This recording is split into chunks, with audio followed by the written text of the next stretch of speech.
Le député de Repentigny.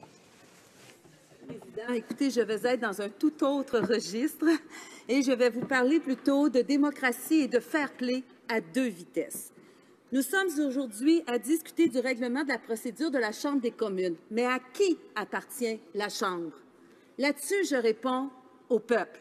Nous ne sommes ici que des représentantes et des représentants du peuple. Nous sommes leur voix. C'est la voix du peuple qui se fait entendre à la Chambre des communes et du moins, en tout cas, il me semble que c'est ça l'esprit de la démocratie. Le Bloc québécois et le Parti vert, tout comme le Parti libéral, le Parti conservateur et les néo-démocrates, sont des partis reconnus par Élections Canada et qui ont fait élire des députés à la Chambre des communes.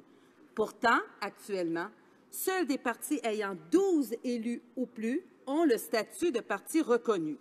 Ce seuil de reconnaissance, toutefois, n'est pas figé dans aucune loi.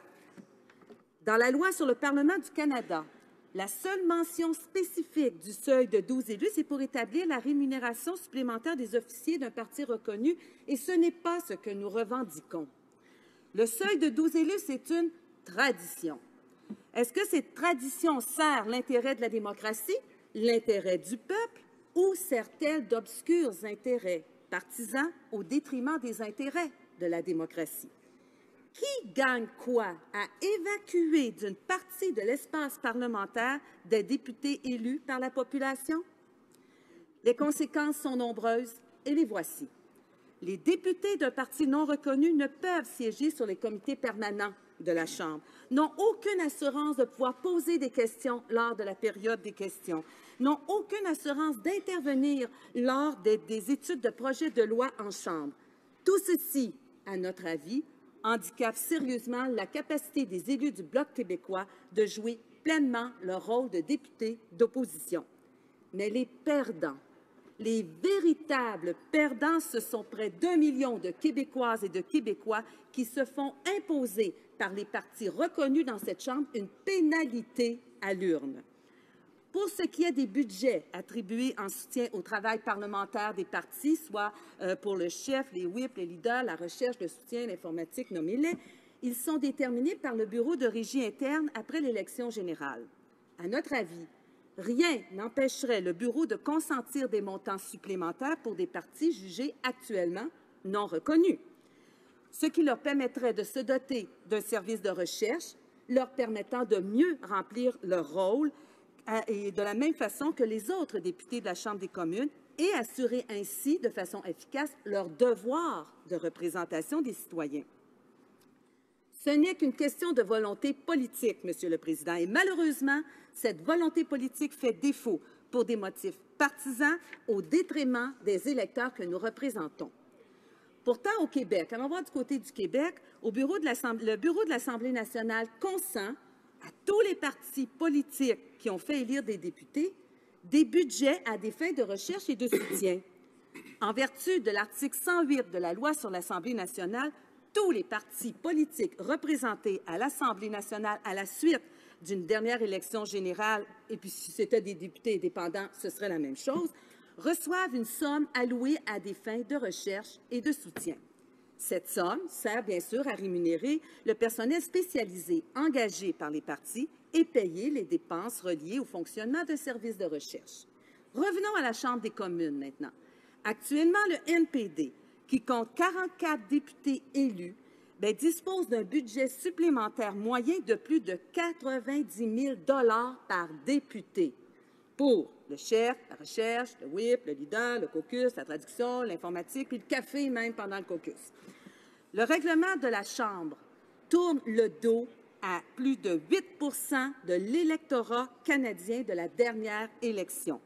La Chambre des communes tourne le dos à 5 % des électeurs à travers le Canada qui ont voté pour le Bloc et à 3 % pour le Parti vert. Ce sont donc plus de 1 400 000 électeurs qui voient les députés qu'ils ont choisis ne pas avoir les moyens convenables pour jouer leur rôle de député d'opposition. La démocratie en sort-elle gagnante ou est-elle secondaire dans les critères permanents la reconnaissance des partis politiques de cette Chambre? Je pose la question. Il nous apparaît pour le moins incongru parce qu'on est en 2016, qu'un si grand nombre de personnes voient leurs représentants et leurs représentantes ne pas disposer des mêmes moyens que les élus des partis comptant plus de 12 élus. Pourtant, ce sont les électeurs qui déterminent la reconnaissance des partis en choisissant de déléguer au Parlement les députés des partis de leur choix. Ne pas tenir compte de ces électeurs équivaut à faire un parlementarisme à deux vitesses, une représentation de seconde classe. Et le premier ministre, là, on était les 200 nouveaux députés en novembre à l'édifice John A. Macdonald et le premier ministre est venu nous saluer. Il nous a dit que son rôle le plus important n'était pas comme premier ministre, mais qu'il était comme député représentant la circonscription de Papineau. On a entendu ce discours-là. Donc, c'est important le rôle de député. Mais qu'en est-il maintenant de ces belles paroles? L'étude de la procédure est une belle occasion de passer des paroles aux actes, en reconnaissant que les élus de tous les partis au Parlement ont besoin d'outils similaires pour bien représenter leur circonscription. Nous partageons cette volonté du nouveau premier ministre de revaloriser le pouvoir législatif et le travail des députés au-delà de la simple partisanerie. Je le rappelle, cette Chambre appartient au peuple, pas aux partis. Aussi, nous faisons appel à votre sens de l'équité et du fair-play souhaitable entre parlementaires légitimement élus pour apporter les changements nécessaires pour que tous les députés puissent représenter leurs commettants sur les mêmes bases. Autrement, il existe deux classes de législateurs. La règle de régie interne de 12 membres élus sous une même bannière, elle est arbitraire.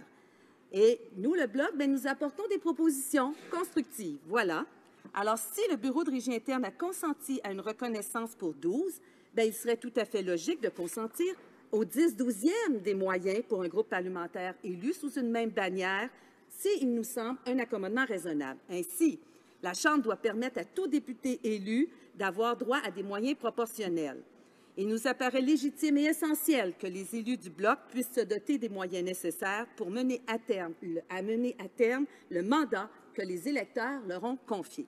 L'Assemblée nationale l'a compris, car même si Québec solidaire n'est pas un parti reconnu et est composé de 3 députés, ce parti, représenté à l'Assemblée, obtient 266 900 $, soit 11 du total des sommes allouées pour la recherche aux partis reconnus, en plus de participer aux travaux des commissions. C'est une question d'argent, mais c'est surtout une question de démocratie. Les députés du Bloc québécois sont évacués d'une partie fondamentale de notre travail, le travail en comité. Les députés du Bloc québécois ne peuvent présenter de motion de l'opposition alors qu'ils sont des députés de l'opposition. Les députés du Bloc québécois ne peuvent prendre la parole sur l'ensemble des projets de loi qui sont discutés en cette Chambre. Les députés du Bloc québécois n'ont pas les mêmes ressources pour étudier les projets de loi débattus en Chambre. Mais le Parlement canadien est le seul Parlement à renier ainsi les droits. Le Parlement canadien maintient une façon de procéder du siècle passé et même du 19e siècle. La Chambre des communes de Londres, prenons-la comme exemple, l'a compris et elle maintient les droits des partis dûment élus par la population. Contrairement à la tradition du parlementarisme britannique, le fair-play a été évacué de la Chambre des communes d'Ottawa. Il est temps que ça change. C'est pourquoi nous nous attendons à plus d'un gouvernement voulant améliorer la démocratie par la réforme du mode de scrutin. Il y a des moyens de l'améliorer maintenant. On n'a pas besoin d'attendre en 2019. La reconnaissance du Bloc québécois et du Parti vert serait la preuve de la volonté par les libéraux d'une démocratie plus représentative des différents courants politiques au Canada et au Québec. Enfin, dans un autre registre aussi, contrairement à ma collègue, nous croyons qu'il serait temps de cesser de siéger les vendredis. Ce serait un incitatif à une plus grande participation des gens, en particulier les femmes, mais autres aussi, et cela permettait de concilier travail, parlementaire, vie sociale, vie familiale. De plus, une plus grande présence des députés dans leur circonscription permettrait de mieux connaître, d'être mieux à même de saisir directement les défis, les aspirations et les difficultés que vivent les électeurs et les électrices. Et pour un député qui ne peut retourner dans sa circonscription, il pourrait toujours travailler d'ici même, dans sa circonscription, par des conférences téléphoniques ou des courriels. Nous sommes au 21e siècle. Merci, Monsieur le Président. Commentaire? The honourable member for... L'honorable député de Winnipeg-Nord. Merci, Monsieur le Président. Bon, j'ai bien écouté le discours de ma collègue et je dois dire que je sympathise beaucoup parce que moi, Pendant de nombreuses années, j'ai siégé à une assemblée législative et de 1995 à 2007-2010, nous n'avions pas de statut de parti et je comprends très bien ce qu'explique la députée d'en face. Mais il faut comprendre que le leader en chambre du gouvernement a essayé d'approcher le bloc pour essayer de voir s'il pouvait y avoir des accommodements. Mais lorsqu'il s'agit de changer le règlement, il faut tenir compte des indépendants.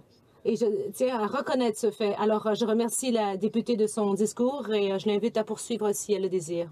The honourable member for de Repentigny. Effectivement, Monsieur le Président, je remercie le député de sa question parce qu'il va me permettre de rappeler que oui, il y a eu des choses qui ont été proposées au Bloc québécois, mais c'était inadmissible parce que ça continuait à avoir ces deux classes, à la fois de députés et à la fois aussi d'employés qui travaillent pour le Bloc québécois. Je vais juste redonner un autre exemple. Vous avez, à un moment donné, augmenté de 20 les budgets de recherche ici à la Chambre des communes, mais pas le Bloc québécois.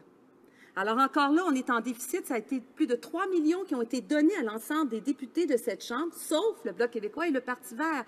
Qui plus est, dans le 20 ça a aussi été donné dans les circonscriptions parce qu'on reconnaissait que c'était essentiel, le travail dans une circonscription.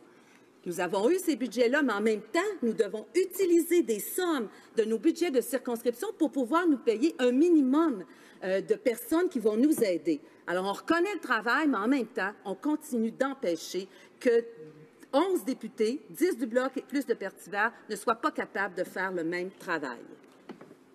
Questions et commentaires, questions and comments. Questions et observations. Le député de Haliburton-Coalt Lakes Brock. Merci, Monsieur le Président. Et moi, je siège au comité des affaires de la Chambre. Et puis, nous avons mené une étude sur un Parlement qui serait plus accommodant aux familles. Et en fait, Monsieur le Président, je dois dire que je ne suis pas d'accord avec ma collègue au sujet des séances du vendredi. Et en fait, nous avons étudié différentes façons de faire en sorte que le Parlement soit plus accommodant. Par exemple, l'accès aux garderies, changer la structure des votes. Et il semble que ce ne sont pas tous les partis qui appuient les propositions. Nous avons parlé aussi d'une façon d'être plus près de nos commettants. Par exemple, on a réfléchi à la vidéoconférence. Dans ma circonscription, ma circonscription n'est pas très loin et je sympathise avec les députés qui doivent parcourir de longues distances pour se rendre dans leur circonscription. Et il faut reconnaître que la majorité du travail a lieu ici, mais lorsque nous retournons dans nos circonscriptions, nous devons organiser des rencontres comme durant les semaines de relâche. Moi, je savais que j'allais passer 5 jours par semaine à Ottawa et je sais que les Canadiens travaillent fort 5 jours par semaine et même davantage. Alors, j'ai une question pour ma collègue. Comment est-ce qu'elle expliquerait à ses concitoyens qu'elle a l'intention de ne passer que 4 jours ici? De Repentigny. Merci, Monsieur le Président. Et ça me permet, par cette question, de dire à mon collègue que l'autre journée ou les autres journées, là, je ne suis pas chez nous dans mon lit. Je veux dire, je peux travailler pour la circonscription. Conférence téléphonique, vidéoconférence, comme il le dit si bien. Alors, il y a du travail à faire pour mieux connaître les gens que l'on représente. En même temps, j'aimerais qu'il retienne que l'essentiel de mon discours n'était pas là-dessus. L'essentiel de mon discours est pour dire qu'une démocratie à 2 vitesses. L'essentiel de mon discours était pour rappeler que les décisions du Bureau de régie interne sont arbitraires. L'essentiel de mon discours était pour dire qu'il y a des élus ici qui travaillent sans financement et qu'il y avait une lettre de mandat qui avait été donnée au leader de la Chambre disant que tout le monde devait être égaux. Vous savez, c'est facile d'avoir des droits et des principes quand on est entre gens qui pensent la même chose. C'est une toute autre chose que d'appliquer nos principes quand on est face à des gens qui sont nos adversaires politiques, par exemple. Mais c'est là qu'on voit quels sont les vrais démocrates. Est-ce que je dois, à ce moment-là, comprendre que la lettre de mandat qui a été donnée au leader de la Chambre et les paroles du premier ministre quand il est venu rencontrer les 200 nouveaux députés, ce n'était que du vent? Je pose la question.